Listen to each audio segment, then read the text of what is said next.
هغه چې په خوب کې مې لیدلې،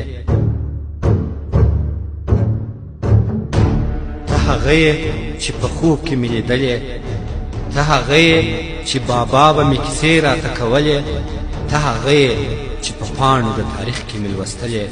زما یادیږي چې سپین ږیرو به ویله، شاعرانو به کټمټ را نقلوله، دا قصه به په رباب کې شرنګېدله. یوه ورځ به داسې راسي چې پیدا به یو زمری پر پښتونخوا سي. د اپې د مورچلونو وخت به بیا سي، د مکار دشمن په کور کې به غوغا سي. یو زلمی به په ویده قام کې پیدا سي، چې منظور به هم د قام هم د الله سي.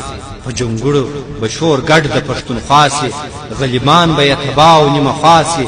له اوازه به یې ویښ ویده وطن سي، ورته جوړ به د قامونو انجمن سي. زلزله به یې په کور کې د دشمن سي. ته هغه یې چې په خوب کې مې لیدلې،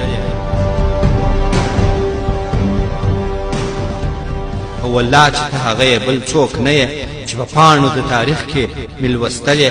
ما لیدل د پښتنو بیړۍ ډوبېږي، ما ویل چې یو سالار به پیدا کېږي. پښتونخوا له درانه خوبه راپاڅېږي، زولنې د زندانونو به ماتېږي. تر اټکه د هلمند څپې رسېږي. نن یې وار د پاڅېدو دی، نن زندان پر ماتېدو دی، نن پښتون پر ویښېدو دی، تور پنجاب پر نړېدو دی.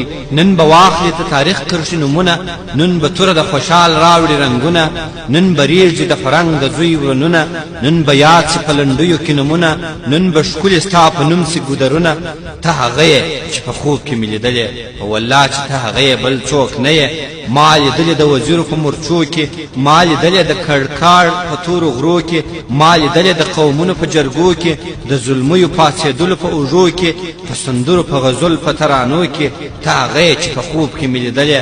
ستا پیغام به د مڼو پر څوکه وړمه، ستا آواز به زه تر عرشه رسومه. دا ویده پښتون له خوبه پاڅومه، په اولس کې به دې غږ منظورومه، په جرګو کې به ګریوان ورته څیرمه، په خپل شعر او ستا په غږ یې ویښومه. ته هغه یې چې په خوب کې مې لیدلې، ته هغه یې چې بابا به مې کیسې راته کولې، په والله چې